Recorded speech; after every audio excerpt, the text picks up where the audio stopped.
ಓಂ ಶಾಂತಿ. ವಾಣಿ date 5/9/2025. ಪ್ರಾತಃ ಮುರಳಿ. ಓಂ ಶಾಂತಿ. ಬಾಪ್ ದಾದಾ ಮಧುಬನ. ಮಧುರ ಮಕ್ಕಳೇ, ಎಲ್ಲಿಯ ತನಕ ಪಾವನರಾಗುವುದಿಲ್ಲವೋ ಅಲ್ಲಿಯ ತನಕ ನೆನಪು ಮಾಡುತ್ತಿರುತ್ತೇನೆ. ಒಬ್ಬ ತಂದೆಯನ್ನೇ ಪ್ರೀತಿ ಮಾಡುತ್ತೇನೆಂದು ನೀವು ಪ್ರತಿಜ್ಞೆಯಾಗಿದೆ. ಪ್ರಶ್ನೆ: ಬುದ್ಧಿವಂತ ಮಕ್ಕಳು ಸಮಯವನ್ನು ನೋಡುತ್ತಾ ಯಾವ ಪುರುಷಾರ್ಥವನ್ನು ಮಾಡುತ್ತಾರೆ? ಉತ್ತರ: ಅಂತ್ಯದಲ್ಲಿ ಶರೀರ ಬಿಡುವಾಗ ಒಬ್ಬ ತಂದೆಯ ನೆನಪೇ ಇರಲಿ ಮತ್ತು ಬೇರೆ ಯಾರದೇ ನೆನಪು ಬರಬಾರದು. ಇಂತಹ ಪುರುಷಾರ್ಥವನ್ನು ಬುದ್ಧಿವಂತ ಮಕ್ಕಳೇ ಈಗಿನಿಂದಲೂ ಮಾಡುತ್ತಿರುತ್ತಾರೆ, ಏಕೆಂದರೆ ಕರ್ಮಾತೀತರಾಗಿ ಹೋಗಬೇಕಾಗಿದೆ. ನಾವು ತಂದೆಯ ಬಳಿ ಹೋಗುತ್ತಾ ಇದ್ದೇವೆ. ಆದ್ದರಿಂದ ಈ ಹಳೆಯ ಶರೀರದಿಂದ ಮಮತ್ವವನ್ನು ತೆಗೆದುಹಾಕಿ. ಗೀತೆ: ನಾವು ಅವರನ್ನು ಬಿಟ್ಟು ಅಗಲಿರಲಾರೆವು. ಓಂ ಶಾಂತಿ. ತಂದೆಯು ಸನ್ಮುಖದಲ್ಲಿ ಮಕ್ಕಳಿಗೆ ತಿಳಿಸಿಕೊಡುತ್ತಿರುತ್ತಾರೆ. ಮಕ್ಕಳು ಬೇಹದ್ದಿನ ತಂದೆಯೊಂದಿಗೆ ಪ್ರತಿಜ್ಞೆ ಮಾಡುತ್ತಾರೆ. ಬಾಬಾ, ನಾವು ನಿಮ್ಮವರಾಗಿದ್ದೇವೆ. ಅಂತಿಮ ಸಮಯಕ್ಕೆ ಮುಂಚೆ, ಅಂದರೆ ಶಾಂತಿಧಾಮಕ್ಕೆ ತಲುಪುವುದಕ್ಕೆ ಮೊದಲೇ ತಮ್ಮನ್ನು ನೆನಪು ಮಾಡಿದರೆ ನಮ್ಮ ಜನ್ಮ ಜನ್ಮಾಂತರದ ತಲೆಯ ಮೇಲಿರುವ ಪಾಪಗಳು ಭಸ್ಮವಾಗುತ್ತದೆ. ಇದಕ್ಕೆ ಯೋಗಾಗ್ನಿ ಎಂದು ಹೇಳಲಾಗುತ್ತದೆ. ಮತ್ಯಾವುದೇ ಉಪಾಯವಿಲ್ಲ. ಪತಿತ ಪಾವನ ಅಥವಾ ಶ್ರೀ ಶ್ರೀ 108 ಜಗದ್ಗುರು ಎಂದು ಒಬ್ಬ ತಂದೆಗೆ ಹೇಳಲಾಗುತ್ತದೆ. ಅವರೇ ಜಗತ್ತಿಗೆ ತಂದೆ, ಜಗತ್ ಶಿಕ್ಷಕ, ಜಗತ್ತಿನ ಗುರುವಾಗಿದ್ದಾರೆ. ರಚನೆಯ ಆದಿ ಮಧ್ಯ ಅಂತ್ಯದ ಜ್ಞಾನವನ್ನೇ ಕೊಡುತ್ತಾರೆ. ಇದು ಪತೀತ ಪ್ರಪಂಚವಾಗಿದೆ. ಇದರಲ್ಲಿ ಯಾರೊಬ್ಬರೂ ಪಾವನರಾಗುವುದು ಅಸಂಭವವಿದೆ. ಪತೀತ ಪಾವನ ತಂದೆ ಜಗತ್ತಿಗೆ ಸದ್ಗತಿಯನ್ನು ಮಾಡುತ್ತಿದ್ದಾರೆ. ನೀವೇ ಅವರ ಮಕ್ಕಳಾಗಿದ್ದೀರಿ ಮತ್ತು ಜಗತ್ತನ್ನು ಪಾವನ ಮಾಡುವುದು ಹೇಗೆಂದು ಕಲಿಯುತ್ತಿದ್ದೀರಿ. ಶಿವನ ಎದುರು ತ್ರಿಮೂರ್ತಿಯ ಚಿತ್ರವು ಅವಶ್ಯವಾಗಿ ಇರಬೇಕು. ಇದನ್ನು ಸಹ ಬರೆಯಬೇಕು. ದೈವಿ ಸಾಮ್ರಾಜ್ಯ ನಿಮ್ಮ ಜನ್ಮ ಸಿದ್ಧ ಅಧಿಕಾರವಾಗಿದೆ. ಅದು ಸಹ ಕಲ್ಪದ ಸಂಗಮಯುಗದಲ್ಲಿ ಆಗುವುದು ಎಂದು ಬರೆಯಬೇಕು. ಸ್ಪಷ್ಟವಾಗಿ ಬರೆಯದಿದ್ದರೆ ಮನುಷ್ಯರು ಏನು ಸಹ ತಿಳಿದುಕೊಳ್ಳಲು ಸಾಧ್ಯವಿಲ್ಲ. ಮತ್ತೊಂದು ಮಾತು, ಕೇವಲ BK ಹೆಸರಿನ ಮುಂದೆ ಪ್ರಜಾಪಿತ ಅಕ್ಷರವನ್ನು ಅವಶ್ಯವಾಗಿ ಸೇರಿಸಬೇಕು. ಏಕೆಂದರೆ ಬ್ರಹ್ಮ ಎಂಬ ಹೆಸರು ಅನೇಕರದ್ದು ಇರುತ್ತದೆ. ಪ್ರಜಾಪಿತ ಬ್ರಹ್ಮಕುಮಾರಿ ಈಶ್ವರ್ಯ ವಿಶ್ವವಿದ್ಯಾಲಯವೆಂದು ಬರೆಯಬೇಕು. ಕಲ್ಲಿನಂತಹ ಜಗತ್ತನ್ನು ಪಾವನ ಮಾಡಿ ಪಾರಸವನ್ನಾಗಿ ಒಬ್ಬ ತಂದೆ ಮಾಡುತ್ತಾರೆ ಎಂಬುದು ನಿಮಗೆ ತಿಳಿದಿದೆ. ಈ ಸಮಯದಲ್ಲಿ ಒಬ್ಬರೂ ಸಹ ಪಾವನರಿಲ್ಲ. ಎಲ್ಲರೂ ಒಬ್ಬರಿಗೊಬ್ಬರು ಯುದ್ಧ ಮಾಡುತ್ತಾರೆ, ಜಗಳವಾಡುತ್ತಾರೆ, ನಿಂದನೆ ಹಾಕುತ್ತಿರುತ್ತಾರೆ. ತಂದೆಗೂ ಸಹ ಮೀನು ಮೊಸಳೆಯ ಅವತಾರವನ್ನು ತೆಗೆದುಕೊಳ್ಳುತ್ತಾರೆಂದು ಹೇಳುತ್ತಾರೆ. ಅವತಾರ ಎಂದು ಯಾರಿಗೆ ಕರೆಯಲಾಗುತ್ತದೆ ಎಂಬುದು ಸಹ ತಿಳಿದಿಲ್ಲ. ಒಬ್ಬರದೇ ಅವತಾರ ಆಗುತ್ತದೆ. ಅದು ಸಹ ಅಲೌಕಿಕ ರೀತಿಯಲ್ಲಿ ಪ್ರವೇಶ ಮಾಡಿ ವಿಶ್ವವನ್ನು ಪಾವನವನ್ನಾಗಿ ಮಾಡುತ್ತಾರೆ. ಅನ್ಯ ಆತ್ಮರಂತೂ ತಮ್ಮ ತಮ್ಮ ಶರೀರವನ್ನು ತೆಗೆದುಕೊಳ್ಳುತ್ತಾರೆ. ಅವರಿಗೆ, ಅಂದರೆ ತಂದೆಗೆ, ತನ್ನದೇ ಆದ ಶರೀರವಿಲ್ಲ. ಜ್ಞಾನ ಸಾಗರನಾಗಿದ್ದರೂ ಜ್ಞಾನವನ್ನು ಹೇಗೆ ಕೊಡುತ್ತಾರೆ? ಶರೀರವಂತೂ ಬೇಕಲ್ಲವೇ? ಇವೆಲ್ಲ ಮಾತುಗಳನ್ನು ನಿಮ್ಮ ವಿನಃ ಬೇರೆ ಯಾರೂ ತಿಳಿದುಕೊಳ್ಳುವುದಿಲ್ಲ. ಗೃಹಸ್ಥ ವ್ಯವಹಾರದಲ್ಲಿದ್ದು ಪವಿತ್ರರಾಗುವುದು ಸಾಹಸದ ಕೆಲಸವಾಗಿದೆ. ಮಹಾವೀರ ಅರ್ಥಾತ್ ವೀರತೆಯನ್ನು ತೋರಿಸುವುದು, ಇದು ಸಹ ವೀರತೆಯಾಗಿದೆ. ಯಾವ ಕೆಲಸವನ್ನು ಸನ್ಯಾಸಿಗಳು ಮಾಡಲು ಸಾಧ್ಯವಿಲ್ಲ, ಅದನ್ನು ನೀವು ಮಾಡಬಹುದಾಗಿದೆ. ತಂದೆ ಶ್ರೀಮತವನ್ನು ಕೊಡುತ್ತಾರೆ. ಗೃಹಸ್ಥ ವ್ಯವಹಾರದಲ್ಲಿರುತ್ತಾ ಕಮಲ ಪುಷ್ಪ ಸಮಾನ ಪವಿತ್ರರಾಗಿ ಆಗ ಶ್ರೇಷ್ಠ ಪದವಿಯನ್ನು ಪಡೆಯಲು ಸಾಧ್ಯವಿದೆ. ಇಲ್ಲದಿದ್ದರೆ ವಿಶ್ವದ ರಾಜ್ಯಭಾಗ್ಯ ಹೇಗೆ ಸಿಗುತ್ತದೆ? ಇದು ನರನಿಂದ ನಾರಾಯಣ ಆಗುವ ವಿದ್ಯೆಯಾಗಿದೆ. ಇದು ಪಾಠಶಾಲೆಯಾಗಿದೆ. ಅನೇಕರು ಓದುತ್ತಾರೆ. ಆದ್ದರಿಂದ ಈಶ್ವರ್ಯ ವಿಶ್ವವಿದ್ಯಾಲಯ ಎಂದು ಬರೆಯಿರಿ. ಇದಂತೂ ಪೂರ್ಣ ಸರಿಯಾದ ಅಕ್ಷರವಾಗಿದೆ. ಭಾರತವಾಸಿಗಳಿಗೆ ತಿಳಿದಿದೆ, ನಾವೇ ವಿಶ್ವದ ಮಾಲೀಕರಾಗಿದ್ದೆವು. ಇದು ನಿನ್ನೆಯ ಮಾತಾಗಿದೆ. ಇದುವರೆಗೂ ರಾಧಾ ಕೃಷ್ಣ ಲಕ್ಷ್ಮೀ ನಾರಾಯಣರ ಮಂದಿರಗಳು ಆಗುತ್ತಾ ಇರುತ್ತವೆ. ಕೆಲವರಂತೂ ಪತಿತ ಮನುಷ್ಯರದನ್ನು ಸಹ ಮಂದಿರವನ್ನು ಕಟ್ಟಿಸುತ್ತಾರೆ.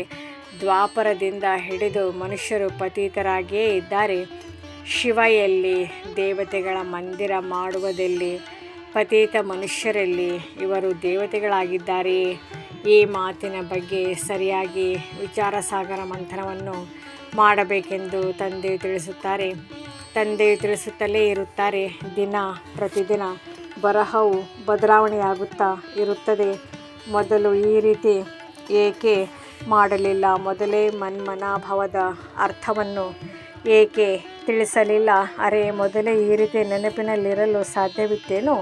ಬಹಳ ಕಡಿಮೆ ಮಕ್ಕಳು ಪ್ರತಿಯೊಂದು ಮಾತಿನ ಪ್ರತ್ಯುತ್ತರವನ್ನು ಪೂರ್ಣ ಮಾಡಲು ಸಾಧ್ಯತೆ ಇದೆ. ಅದೃಷ್ಟದಲ್ಲಿ ಉತ್ತಮ ಪದವಿ ಇಲ್ಲದಿದ್ದರೆ ಶಿಕ್ಷಕರು ಸಹ ಏನು ಮಾಡುತ್ತಾರೆ? ಆಶೀರ್ವಾದದಿಂದ ಶ್ರೇಷ್ಠರಾಗಿ ಬಿಡುತ್ತಾರೆಂದಲ್ಲ. ನಾನು ಹೇಗೆ ಸೇವೆಯನ್ನು ಮಾಡುತ್ತಿದ್ದೇನೆಂದು ತಮ್ಮನ್ನು ನೋಡಿಕೊಳ್ಳಿ. ವಿಚಾರಸಾಗರ ಮಂಥನ ಮಾಡಬೇಕು. ಗೀತೆಯ ಭಗವಂತ ಯಾರು? ಈ ಚಿತ್ರ ಬಹಳ ಮುಖ್ಯವಾದುದಾಗಿದೆ. ಭಗವಂತ ನಿರಾಕಾರ. ಅವರು ಬ್ರಹ್ಮರವರ ಶರೀರವಿಲ್ಲದೆ ಏನನ್ನು ತಿಳಿಸಲು ಸಾಧ್ಯವಿಲ್ಲ. ಅವರು ಬ್ರಹ್ಮನ ತನುವಿನಲ್ಲಿ ಮತ್ತು ಸಂಗಮಯುಗದಲ್ಲಿಯೇ ಬರುತ್ತಾರೆ. ಇಲ್ಲದಿದ್ದರೆ ಬ್ರಹ್ಮ, ವಿಷ್ಣು, ಶಂಕರರು ಏತಕ್ಕಾಗಿ? ಅವರ ಜೀವನ ಚರಿತ್ರೆ ಬೇಕಲ್ಲವೇ? ಇದನ್ನು ಯಾರೂ ಸಹ ತಿಳಿದುಕೊಂಡಿಲ್ಲ. 100 ಭುಜವುಳ್ಳ ಬ್ರಹ್ಮರವರ ಬಳಿ ಹೋಗಿ ಎಂದು ಹೇಳುತ್ತಾರೆ. 1000 ಭುಜವುಳ್ಳವರ ಬಳಿ ಹೋಗಿ ಎಂಬುದರ ಬಗ್ಗೆ ಒಂದು ಕಥೆಯನ್ನು ಸಹ ಮಾಡಿದ್ದಾರೆ. ಪ್ರಜಾಪಿತ ಬ್ರಹ್ಮನಿಗೆ ಇಷ್ಟೊಂದು ಮಕ್ಕಳಿದ್ದಾರಲ್ಲವೇ? ಇಲ್ಲಿಗೆ ಬರುವುದೇ ಪವಿತ್ರರಾಗಲು. ಜನ್ಮ ಜನ್ಮಾಂತರ ಪವಿತ್ರರಾಗುತ್ತಾ ಬಂದಿದ್ದಾರೆ. ಈಗ ಪೂರ್ಣ ಪವಿತ್ರರಾಗಬೇಕು. ನನ್ನನ್ನೊಬ್ಬನನ್ನೇ ನೆನಪು ಮಾಡಿ ಎಂದು ಶ್ರೀಮತವಿದೆ. ಕೆಲವರಿಗೆ ಇದುವರೆಗೂ ಹೇಗೆ ನೆನಪು ಮಾಡುವುದೆಂದು ತಿಳಿದುಕೊಂಡಿಲ್ಲ. ತಬ್ಬಿಬ್ಬಾಗುತ್ತಾರೆ. ತಂದೆಯ ಮಕ್ಕಳಾಗಿಯೂ ವಿಕರ್ಮಜೀತರಾಗಲಿಲ್ಲವೆಂದರೆ, ಪಾಪ ತುಂಡಾಗಲಿಲ್ಲವೆಂದರೆ, ನೆನಪಿನ ಯಾತ್ರೆಯಲ್ಲಿ ಇಲ್ಲವೆಂದರೆ ಹೇಗೆ ಪದವಿಯನ್ನು ಪಡೆಯುತ್ತಾರೆ? ಭಲೆ ಸಮರ್ಪಿತರಾಗಿರುತ್ತಾರೆ, ಆದರೆ ಏನು ಲಾಭ? ಎಲ್ಲಿಯ ತನಕ ಪುಣ್ಯಾತ್ಮರಾಗಿ ಅನ್ಯರನ್ನು ಮಾಡುವುದಿಲ್ಲವೆಂದರೆ ಅವರು ಶ್ರೇಷ್ಠ ಪದವಿಯನ್ನು ಪಡೆಯಲು ಸಾಧ್ಯವಿಲ್ಲ. ಎಷ್ಟು ಕಡಿಮೆ ನನ್ನನ್ನು ನೆನಪು ಮಾಡುತ್ತೀರೋ ಅಷ್ಟು ಕಡಿಮೆ ಪದವಿಯನ್ನು ಪಡೆಯುತ್ತೀರಿ. ನಂಬರ್ ವಾರ್ ಪುರುಷಾರ್ಥದನುಸಾರ ನಿಧಾನವಾಗಿ ಬರುತ್ತೀರಿ. ನಾವು ಎಲ್ಲವನ್ನು ಸಮರ್ಪಣೆ ಮಾಡಿಬಿಟ್ಟಿದ್ದೇವೆ, ಆದ್ದರಿಂದ ನಮಗೆ ಡಬಲ್ ಕಿರೀಟಧಾರಿಗಳಾಗುತ್ತೇವೆ ಎಂದಲ್ಲ. ಮೊದಲು ದಾಸಿಯರಾಗುತ್ತಾ ಕೊನೆಯಲ್ಲಿ ಸ್ವಲ್ಪ ಸಿಗುತ್ತದೆ. ಅನೇಕರಿಗೆ ನಾನು ಸಮರ್ಪಿತನಾಗಿದ್ದೇನೆಂದು ಅಹಂಕಾರವಿರುತ್ತದೆ. ಅರೆ, ನೆನಪಿನ ವಿನಃ ಏನಾಗಲು ಸಾಧ್ಯವಿದೆ? ದಾಸಿಯಾಗುವುದಕ್ಕಿಂತಲೂ ಸಾವುಕಾರ ಪ್ರಜೆಯಾಗುವುದು ಒಳ್ಳೆಯದು. ದಾಸಿಯರಾಗುವುದು ಸಹ ಕೃಷ್ಣನ ಜೊತೆ ಉಯ್ಯಾಲೆಯಾಡಲು ಸಾಧ್ಯವಿದೆಯೇನು? ಇದು ಬಹಳ ತಿಳಿದುಕೊಳ್ಳುವ ಮಾತಾಗಿದೆ. ಇದರಲ್ಲಿ ಬಹಳ ಪರಿಶ್ರಮ ಪಡಬೇಕು. ಸ್ವಲ್ಪದರಲ್ಲಿಯೇ ಖುಷಿಯಾಗಬಾರದು. ನಾನು ರಾಜನಾಗುತ್ತೇನೆ ಎಂದು ತಿಳಿಯಬಾರದು. ಆ ರೀತಿಯಾಗುವುದಾದರೆ ಅನೇಕರು ರಾಜರಾಗಿ ಬಿಡುತ್ತಾರೆ. ಮೊದಲನೇ ಮುಖ್ಯ ಮಾತು ನೆನಪಿನ ಯಾತ್ರೆಯಾಗಿದೆ ಎಂದು ತಂದೆಯು ತಿಳಿಸುತ್ತಾರೆ. ಯಾರು ಚೆನ್ನಾಗಿ ನೆನಪಿನಲ್ಲಿರುತ್ತಾರೆ ಅವರಿಗೆ ಖುಷಿ ಇರುತ್ತದೆ. ಆತ್ಮವು ಒಂದು ಶರೀರವನ್ನು ಬಿಟ್ಟು ಮತ್ತೊಂದನ್ನು ತೆಗೆದುಕೊಳ್ಳುತ್ತದೆ ಎಂದು ತಂದೆಯು ತಿಳಿಸುತ್ತಾರೆ. ಸತ್ಯುಗದಲ್ಲಿ ಖುಷಿಯಿಂದ ಒಂದು ಶರೀರವನ್ನು ಬಿಟ್ಟು ಮತ್ತೊಂದನ್ನು ತೆಗೆದುಕೊಳ್ಳುತ್ತಾರೆ. ಇಲ್ಲಂತೂ ಅಳುತ್ತಿರುತ್ತಾರೆ. ಸತ್ಯುಗದ ಮಾತನ್ನೇ ಮರೆತು ಬಿಟ್ಟಿದ್ದಾರೆ. ಸರ್ಪವು ತನ್ನ ಹಳೆಯ ಪೊರೆಯನ್ನು ಕಳಚಿ ಎಷ್ಟು ಸಹಜವಾಗಿ ಹೊಸದನ್ನು ಧರಿಸುತ್ತದೆ, ಹಾಗೆಯೇ ಸತ್ಯುಗದಲ್ಲಿಯೂ ಸಹ ಹಳೆಯ ಶರೀರವನ್ನು ಬಿಟ್ಟು ಹೊಸ ಶರೀರವನ್ನು ತೆಗೆದುಕೊಳ್ಳುತ್ತದೆ. ಈ ಹಳೆಯ ಶರೀರವನ್ನು ಬಿಡಬೇಕಾಗಿದೆ. ನಾವು ಆತ್ಮರಾಗಿದ್ದೇವೆ. ಈ ಹಳೆಯ ಶರೀರವನ್ನು ಬಿಡಬೇಕು ಎಂಬುದು ನಿಮಗೆ ತಿಳಿದಿದೆ. ಬುದ್ಧಿವಂತ ಮಕ್ಕಳು ಯಾರು ತಂದೆಯ ನೆನಪಿನಲ್ಲಿರುತ್ತಾರೆಯೋ ಅವರು ಹೇಳುತ್ತಾರೆ, ನಾವು ತಂದೆಯ ನೆನಪಿನಲ್ಲಿ ಶರೀರವನ್ನು ಬಿಟ್ಟು ಹೋಗಿ ತಂದೆಯ ಜೊತೆ ಮಿಲನ ಮಾಡುತ್ತೇವೆ. ತಂದೆಯನ್ನು ಹೇಗೆ ಮಿಲನ ಮಾಡಲು ಸಾಧ್ಯವಿದೆ ಎಂಬುದು ಯಾವುದೇ ಮನುಷ್ಯ ಮಾತ್ರರಿಗೆ ತಿಳಿದಿಲ್ಲ. ನೀವು ಮಕ್ಕಳಿಗೆ ಮಾರ್ಗವು ಸಿಕ್ಕಿದೆ. ಈಗ ಪುರುಷಾರ್ಥವನ್ನು ಮಾಡುತ್ತಿದ್ದೀರಿ. ಜೀವಿಸಿದ್ದಂತೆಯೇ ಸತ್ತಿದ್ದೀರಿ. ಆದರೆ ಆತ್ಮವು ಸಹ ಪವಿತ್ರವಾಗಬೇಕಲ್ಲವೇ? ಪವಿತ್ರವಾಗಿ ನಂತರ ಈ ಹಳೆಯ ಶರೀರವನ್ನು ಬಿಟ್ಟು ಹೋಗಬೇಕಾಗಿದೆ. ಕರ್ಮಾತೀತ ಅವಸ್ಥೆಯಾದರೆ ಶರೀರವು ಬಿಟ್ಟು ಹೋಗುತ್ತದೆ ಎಂದು ತಿಳಿದುಕೊಳ್ಳುತ್ತಾರೆ. ಕರ್ಮಾತೀತ ಸ್ಥಿತಿಯಾದರೆ ತಾನಾಗಿಯೇ ಶರೀರವನ್ನು ಬಿಟ್ಟು ಆತ್ಮವು ಹೊರಟು ಹೋಗುತ್ತದೆ. ಈ ಹಳೆಯ ಶರೀರದಿಂದ ತಿರಸ್ಕಾರ ಬರುತ್ತದೆ. ಸರ್ಪಕ್ಕೆ ಹಳೆಯ ಪೊರೆಯೊಂದಿಗೆ ತಿರಸ್ಕಾರ ಬರುತ್ತದೆ ಅಲ್ಲವೇ? ನಿಮ್ಮದು ಹೊಸ ಶರೀರ ತಯಾರಾಗುತ್ತಾ ಇದೆ. ಆದರೆ ಯಾವಾಗ ಕರ್ಮಾತೀತ ಸ್ಥಿತಿಯಾಗುವುದು ಆಗ ಅಂತ್ಯದಲ್ಲಿ ಆ ರೀತಿಯಾಗುತ್ತದೆ. ಈಗ ನಾವು ಹೋಗುತ್ತಿದ್ದೇವೆ ಎಂಬ ಅನುಭವವಾಗುತ್ತದೆ. ಯುದ್ಧದ ಸಿದ್ಧತೆಯೂ ಆಗುವುದು. ವಿನಾಶವು ನಿಮ್ಮ ಕರ್ಮಾತೀತ ಸ್ಥಿತಿಯಾಗುವುದರ ಮೇಲೆ ಆಧಾರಿತವಾಗಿದೆ. ಅಂತಿಮದಲ್ಲಿ ಎಲ್ಲರೂ ನಂಬರ್ವಾರ್ ಕರ್ಮಾತೀತ ಸ್ಥಿತಿಯನ್ನು ಪಡೆಯುತ್ತಾರೆ. ಎಷ್ಟೊಂದು ಲಾಭವಿದೆ. ನೀವು ವಿಶ್ವದ ಮಾಲೀಕರಾಗುತ್ತೀರಿ. ಅಂದ ಮೇಲೆ ತಂದೆಯನ್ನು ಎಷ್ಟೊಂದು ನೆನಪು ಮಾಡಬೇಕು. ನೀವು ನೋಡುತ್ತೀರಿ, ಕೊನೆಗೆ ಇಂಥವರು ಬರುತ್ತಾರೆ. ಏಳುತ್ತಾ ಕುಳಿತುಕೊಳ್ಳುತ್ತಾ ತಂದೆಯನ್ನೇ ನೆನಪು ಮಾಡುತ್ತಿರುತ್ತಾರೆ. ಮೃತ್ಯು ಸನ್ಮುಖದಲ್ಲಿದೆ, ನಿಂತಿದೆ. ಹೇಗೆ ಈಗೀಗ ಯುದ್ಧವಾಗುವುದು ಎಂಬಂತೆ ಪತ್ರಿಕೆಗಳಲ್ಲಿಯೂ ತೋರಿಸುತ್ತಾರೆ. ಮಹಾಯುದ್ಧವು ಆರಂಭವಾಯಿತೆಂದರೆ ಬಾಂಬುಗಳು ಬೀಳುತ್ತಾ ಹೋಗುತ್ತವೆ. ಇದರಲ್ಲಿ ತಡವಾಗುವುದಿಲ್ಲ. ಬುದ್ಧಿವಂತ ಮಕ್ಕಳು ತಿಳಿದುಕೊಳ್ಳುತ್ತಾರೆ. ಬುದ್ಧಿಹೀನರು ಏನನ್ನೂ ತಿಳಿದುಕೊಳ್ಳುವುದಿಲ್ಲ. ಅವರಲ್ಲಿ ಏನೂ ಧಾರಣೆ ಆಗುವುದಿಲ್ಲ. ಭಲೆ ಹೌದು ಹೌದು ಎನ್ನುತ್ತಾರೆ, ಆದರೆ ಏನನ್ನು ತಿಳಿದುಕೊಳ್ಳುವುದಿಲ್ಲ. ನೆನಪಿನಲ್ಲಿಯೂ ಸಹ ಇರುವುದಿಲ್ಲ. ಯಾರು ದೇಹಾಭಿಮಾನದಲ್ಲಿ ಇರುವರೋ ಅವರಿಗೆ ಈ ಪ್ರಪಂಚವೇ ನೆನಪಿರುತ್ತದೆ. ಅಂದ ಮೇಲೆ ಅವರೇನೋ ತಿಳಿದುಕೊಳ್ಳುವುದು. ತಂದೆಯು ತಿಳಿಸುತ್ತಾರೆ, ಮಕ್ಕಳೇ, ದೇಹಿ ಅಭಿಮಾನಿಗಳಾಗಿರಿ. ಈಗ ದೇಹವನ್ನು ಮರೆಯಬೇಕಾಗಿದೆ. ಅಂತಿಮದಲ್ಲಿ ನೀವು ಬಹಳ ಪ್ರಯತ್ನ ಪಡುತ್ತೀರಿ. ಈಗ ನೀವು ತಿಳಿದುಕೊಳ್ಳುತ್ತಿಲ್ಲ. ಕೊನೆಯಲ್ಲಿ ಬಹಳ ಪಶ್ಚಾತ್ತಾಪ ಪಡುವಿರಿ. ತಂದೆಯು ಸಾಕ್ಷಾತ್ಕಾರವನ್ನು ಮಾಡಿಸುತ್ತಾರೆ. ಇಂತಿಂತಹ ಪಾಪಗಳನ್ನು ಮಾಡಿದ್ದೀರಿ, ಅದಕ್ಕಾಗಿ ಈಗ ಶಿಕ್ಷೆಯನ್ನು ಅನುಭವಿಸಿರಿ. ಪದವಿಯನ್ನು ನೋಡಿಕೊಳ್ಳಿ. ಆರಂಭದಲ್ಲಿಯೂ ಹೀಗೆ ಸಾಕ್ಷಾತ್ಕಾರ ಮಾಡುತ್ತಿದ್ದರು, ಮತ್ತು ಅಂತಿಮದಲ್ಲಿಯೂ ಸಾಕ್ಷಾತ್ಕಾರವಾಗುವುದು. ತಂದೆಯು ತಿಳಿಸುತ್ತಾರೆ, ತಮ್ಮ ಗೌರವವನ್ನು ಕಳೆದುಕೊಳ್ಳಬೇಡಿ. ವಿದ್ಯೆಯಲ್ಲಿ ತೊಡಗುವ ಪುರುಷಾರ್ಥ ಮಾಡಿ, ತನ್ನನ್ನು ಆತ್ಮನೆಂದು ತಿಳಿದು ನನ್ನನ್ನೊಬ್ಬನನ್ನೇ ನೆನಪು ಮಾಡಿ. ತಂದೆಯೇ ಪತಿತ ಪಾವನನಾಗಿದ್ದಾರೆ. ಪ್ರಪಂಚದಲ್ಲಿ ಮತ್ಯಾರೂ ಪತಿತ ಪಾವನರಿಲ್ಲ. ಶಿವ ಭಗವಾನ್ ವಾಚ್ ಸರ್ವರ ಸದ್ಗತಿದಾತ ಪತಿತ ಪಾವನನು ಒಬ್ಬನೇ ಎಂದು ಹೇಳುತ್ತಾರೆ. ಎಲ್ಲರೂ ಅವರನ್ನೇ ನೆನಪು ಮಾಡುತ್ತಾರೆ. ಆದರೆ ತನ್ನನ್ನು ಆತ್ಮ ಬಿಂದುವೆಂದು ತಿಳಿದಾಗಲೇ ತಂದೆಯ ನೆನಪು ಬರುವುದು. ಮಕ್ಕಳಿಗೆ ತಿಳಿದಿದೆ, ನಾವು ಆತ್ಮರಲ್ಲಿ ಪೂರ್ಣ 84 ಜನ್ಮಗಳ ನಿಗದಿಯಾಗಿದೆ. ಅದೆಂದೂ ವಿನಾಶವಾಗುವುದಿಲ್ಲ. ಇದನ್ನು ಅರ್ಥ ಮಾಡಿಕೊಳ್ಳುವುದು ಚಿಕ್ಕಮ್ಮನ ಮನೆಯಂತಲ್ಲ.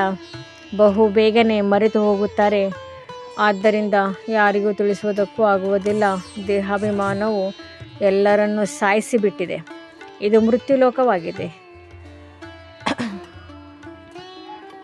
ಎಲ್ಲರೂ ಅಕಾಲ ಮೃತ್ಯುವನ್ನು ಹೊಂದುತ್ತಿರುತ್ತಾರೆ. ಹೇಗೆ ಪ್ರಾಣಿ ಪಕ್ಷಿಗಳು ಸಾಯುತ್ತವೆಯೋ ಹಾಗೆಯೇ ಮನುಷ್ಯರು ಸಾಯ್ತಾರೆ. ಏನು ವ್ಯತ್ಯಾಸವೇ ಇಲ್ಲ. ಲಕ್ಷ್ಮೀನಾರಾಯಣರಂತೂ ಅಮರಲೋಕದ ಮಾಲೀಕರಲ್ಲವೇ? ಅಲ್ಲಿ ಅಕಾಲ ಮೃತ್ಯುವಿರುವುದಿಲ್ಲ, ದುಃಖವೇ ಇಲ್ಲ. ಇಲ್ಲಂತೂ ದುಃಖವಾದರೆ ಹೋಗಿ ಜೀವಘಾತ ಮಾಡಿಕೊಳ್ಳುತ್ತಾರೆ. ತಮಗೆ ತಾವೇ ಅಕಾಲ ಮೃತ್ಯುವನ್ನು ತಂದುಕೊಳ್ಳುತ್ತಾರೆ. ಇದು ಬಹಳ ದೊಡ್ಡ ಗುರಿಯಾಗಿದೆ ಎಂದು ಸಹ ಕುದೃಷ್ಟಿಯಾಗದಿರಲಿ. ಇದರಲ್ಲಿಯೇ ಪರಿಶ್ರಮವಿದೆ. ಇಷ್ಟು ಶ್ರೇಷ್ಠ ಪದವಿಯನ್ನು ಪಡೆಯುವುದು ಚಿಕ್ಕಮ್ಮನ ಮನೆ ಅಂತಲ್ಲ. ಸಾಹಸವು ಬೇಕು. ಇಲ್ಲದಿದ್ದರೆ ಅತಿ ಚಿಕ್ಕ ಮಾತಿನಲ್ಲಿಯೇ ಹೆದರಿಕೊಂಡು ಬಿಡುತ್ತಾರೆ. ಯಾರಾದರೂ ದುಷ್ಟರು ಒಳಗೆ ಪ್ರವೇಶಿಸಿದರೆ ಅವರನ್ನು ಹೊಡೆದು ಓಡಿಸಬೇಕು. ಇದರಲ್ಲಿ ಅಂಜುಬುರುಕರಾಗಬಾರದು. ಶಿವಶಕ್ತಿ ಪಾಂಡವ ಸೇನೆ ಎಂದು ಗಾಯನವಿದೆಯಲ್ಲವೇ? ನೀವೇ ಸ್ವರ್ಗದ ಬಾಗಿಲನ್ನು ತೆರೆಯುತ್ತೀರಿ. ಹೆಸರು ಪ್ರಸಿದ್ಧವಾಗಿದೆ ಅಂದ ಮೇಲೆ ಇಂತಹ ಸಾಹಸವು ಬೇಕಲ್ಲವೇ? ಯಾವಾಗ ಸರ್ವಶಕ್ತಿವಂತ ತಂದೆಯ ನೆನಪಿನಲ್ಲಿರುತ್ತೀರೋ ಆಗ ಆ ಶಕ್ತಿಯು ಪ್ರವೇಶ ಮಾಡುವುದು. ತನ್ನನ್ನು ಆತ್ಮನೆಂದು ತಿಳಿದು ತಂದೆಯನ್ನು ನೆನಪು ಮಾಡಬೇಕಾಗಿದೆ. ಈ ಯೋಗಾಗ್ನಿಯಿಂದ ವಿಕರ್ಮಗಳು ವಿನಾಶವಾಗುತ್ತದೆ ಮತ್ತು ವಿಕರ್ಮಾಜೀತ ರಾಜರಾಗಿ ಬಿಡುತ್ತೀರಿ. ನೆನಪಿನದೇ ಪರಿಶ್ರಮವಿದೆ. ಯಾರು ಮಾಡುತ್ತಾರೆಯೋ ಅವರು ಪಡೆಯುವರು. ಅನ್ಯರಿಗೂ ಸಾವಧಾನ್ ನೀಡಬೇಕಾಗಿದೆ. ನೆನಪಿನ ಯಾತ್ರೆಯಿಂದಲೇ ದೋಣಿಯು ಪಾರಾಗುವುದು. ವಿದ್ಯೆಗೆ ಯಾತ್ರೆ ಎಂದು ಹೇಳುವುದಿಲ್ಲ, ಅದು ಸ್ಥೂಲ. ಯಾತ್ರೆಯಾಗಿದೆ. ಇದು ಆತ್ಮಿಕ ಯಾತ್ರೆಯಾಗಿದೆ. ನೇರವಾಗಿ ತಮ್ಮ ಮನೆಯಾದ ಶಾಂತಿಧಾಮಕ್ಕೆ ಹೊರಟು ಹೋಗುತ್ತೀರಿ.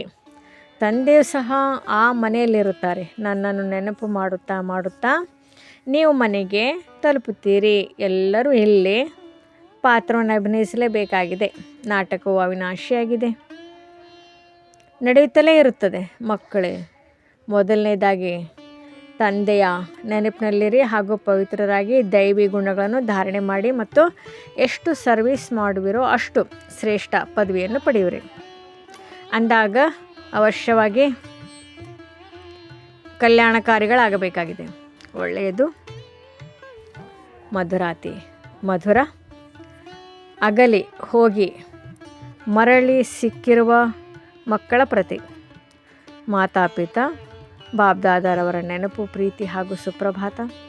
ಆತ್ಮಿಕ ಮಕ್ಕಳಿಗೆ ಆತ್ಮಿಕ ತಂದೆಯ ನಮಸ್ತೆ. ಧಾರಣೆಗಾಗಿ ಮುಖ್ಯ ಸಾರ.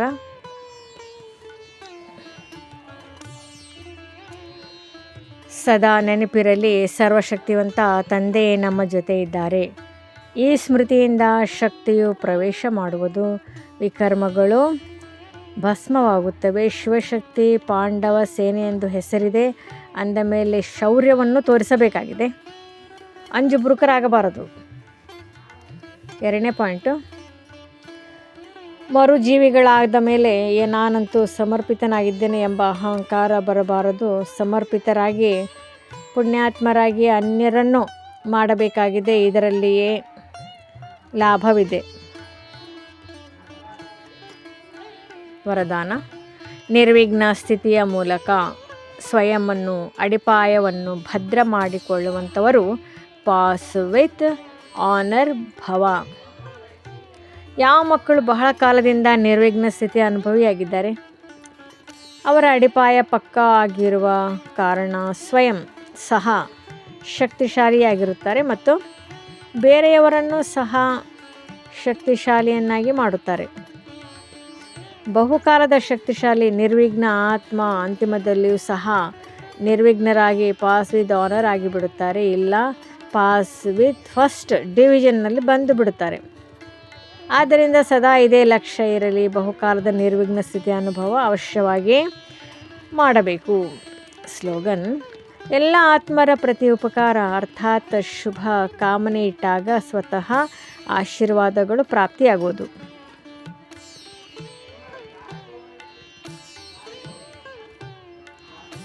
ಅವ್ಯಕ್ತ ಸೂಚನೆ: ಈಗ ಲಗನ್ನಿನ ಅಂದರೆ ಪ್ರೀತಿಯ ಅಗ್ನಿಯನ್ನು ಪ್ರಜ್ವಲಿತಗೊಳಿಸಿ ಯೋಗವನ್ನು ಜ್ವಾಲಾರೂಪವನ್ನಾಗಿ ಮಾಡಿ. ಯೋಗ ಎಂದರೆ ಶಾಂತಿಯ ಶಕ್ತಿಯಾಗಿದೆ. ಈ ಶಾಂತಿಯ ಶಕ್ತಿ ಬಹಳ ಸಹಜವಾಗಿ ಸ್ವಯಂವನ್ನು ಮತ್ತು ಅನ್ಯರನ್ನು ಪರಿವರ್ತನೆ ಮಾಡುತ್ತದೆ. ಇದರಿಂದ ವ್ಯಕ್ತಿಯು ಸಹ ಬದಲಾದರೆ ಪ್ರಕೃತಿಯು ಸಹ ಬದಲಾಗುತ್ತದೆ. ವ್ಯಕ್ತಿಯರಿಗೆ ಮುಖದ ಕೋರ್ಸನ್ನು ಮಾಡಿಸಿ ಬಿಡುತ್ತೀರಿ, ಆದರೆ ಪ್ರಕೃತಿಯನ್ನು ಬದಲಾಯಿಸುವುದಕ್ಕೆ ಶಾಂತಿಯ ಶಕ್ತಿ ಅರ್ಥಾತ್ ಯೋಗ ಬಲವೇ ಬೇಕಾಗಿದೆ. ಓಂ ಶಾಂತಿ.